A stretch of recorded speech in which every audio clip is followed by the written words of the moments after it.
are you being so mean? You're making him cry, Kacchan. If you keep on hurting him, I'll stop you myself.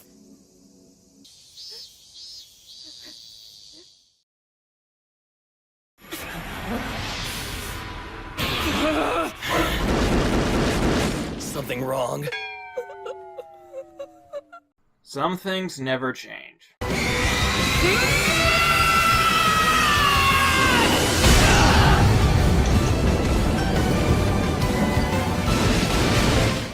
But when they do, they can be freaking awesome!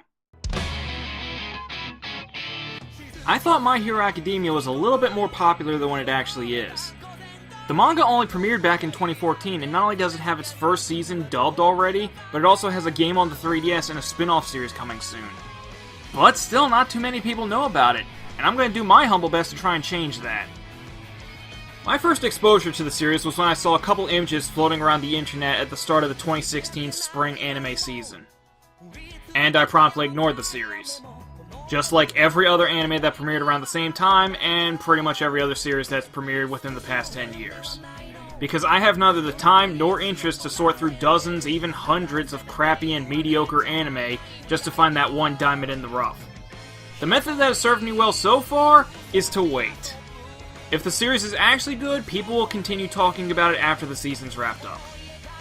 The particular comment that got my attention was an article titled, "If you're waiting for Season 2 of One Punch Man, My Hero Academia will fill that void."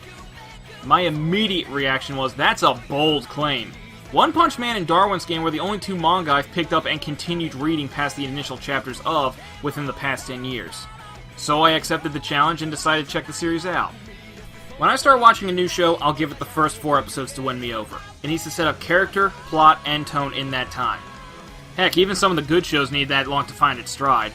But screw that, this series has a manga. I can read a 20-page chapter in less than 20 minutes. I can easily fit the first 4 episodes into less than an hour this way. The series starts off by explaining how people got their unique abilities in the first place. And they kind of went for the X-Men explanation where everything was normal up until people just started being born with superpowers. In this universe, they're called quirks in order to differentiate it from other franchises that do pretty much the same premise. Given the level of abilities many people had, some of them decided to dress up and act like superheroes. Others decide to not dress up and act like supervillains. And other people just have, admittedly pretty useful quirks, but just kind of lead normal lives. The series stars young Izuku Midoriya, more commonly known by his childhood nickname of Deku. He's a huge fanboy of people with quirks, and his personal favorite is All Might, this universe's version of Superman for all intents and purposes. He dreams of going to UA, the leading high school for all the best superheroes, and becoming a superhero one day himself. Unfortunately, as it turns out, he doesn't have any abilities. He does not have a quirk. Regardless, he still holds on to his dream of one day becoming one of the world's greatest heroes. A quick aside, I realized that it's never actually explained what UA stands for. I looked it up, and in Romanji, it's written as UA, which is the inversion of the Japanese kanji, Eiyu, which is the Japanese word for hero. So, as it turns out, UA stands for Rohei? Rohi? Ro? It stands for something that's best not thought too hard about. Back on track, our main protagonist Deku still dreams of being a hero despite not having a quirk of his own. Hey, that's fine by me. The premise of a mortal hero beating the crap out of people with superpowers through nothing but sheer wit and grit is a premise that never gets old for me. So, does One Punch Man give us anime Superman while Boku no Academia gives us anime Batman? Nope! Cut to some years later when Deku's about to enter high school and he has done nothing but lead a normal adolescence. That will strike one for the series for me. Deku has not spent a moment training since he got the news that he doesn't have a quirk. Not in mind, body, nor spirit. And when I talk about spirit, I'm not talking about using Yu Yu Hakusho type powers to combat superheroes. Because I call dibs on that idea. I mean, he's a sissy. Take a look at his childhood friend turned bully, Bakugo. Bakugo was originally a cool enough guy, but he was always a little bit better than everyone else at his age growing up, even admittedly getting the cool quirk of having exploding palm sweat. Thus turning him into an arrogant little shit who's on a quest to become a hero just to suit his own arrogance. And despite wanting to be a hero, which by definition means that he has to stand up to bullies, and more than likely guys who are more powerful than him, Midoriya just puts up with all of Bakugo's abuse. Because he's a coward. That's still part of Strike 1. Strike 2 comes from the fact that Deku not only likes Bakugo, not only respects him, but admires him. Great quirk and natural combat prowess aside, Bakugo may not be the best at much, but he has no real shortcomings aside from his bad attitude. That's fine, I can understand the respect. But he's still an asshole! Later on, Midoriya is attacked by a villain, and contrary to the cheesiness of the heroes, the villain side of things is actually pretty dark. Fortunately, All Might comes out of nowhere and saves our useless protagonist. And by hitching a ride with All Might, he learns about his hero's greatest secret. You know how guys at the pool are always sucking in and flexing and trying to look buff? I'm like that. All Might I liked from the start. I love both of his designs, I love his personality, he was giving me that fix of powerhouse superheroes that One Punch Man left me needing more of. The Japanese voice gave me some great English. Oh my goodness! And the English dub has the legendary talent of Chris Sabat providing the perfect voice for both forms. Holy stinking super crap!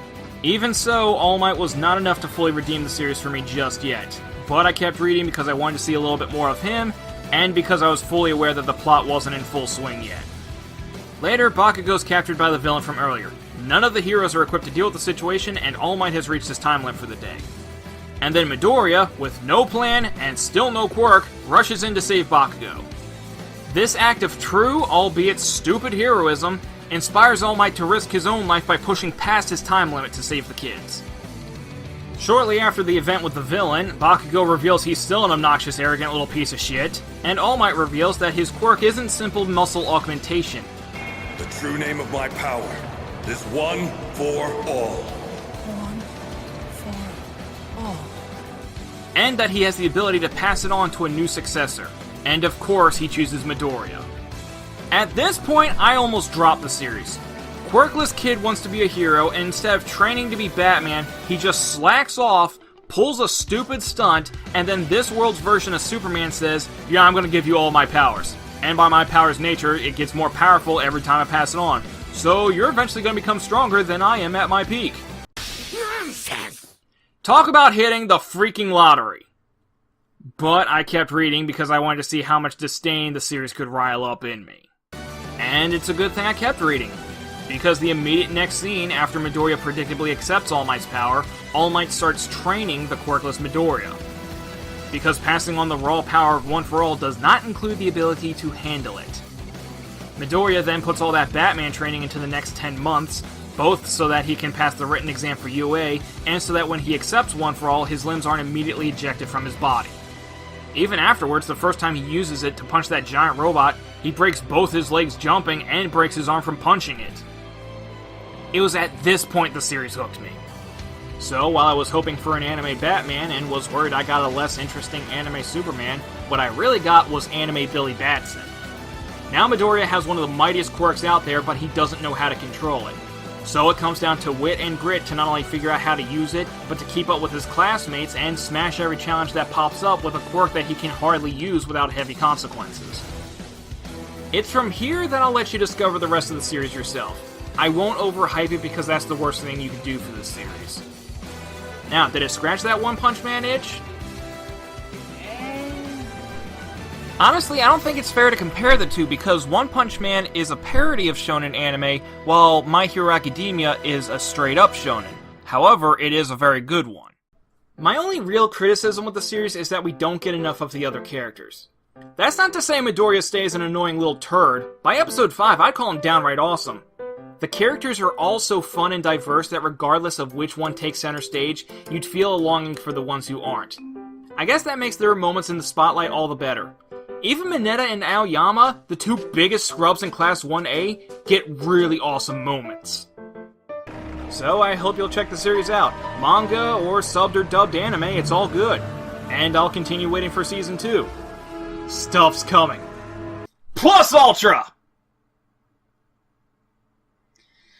That sounded a lot cooler in my head.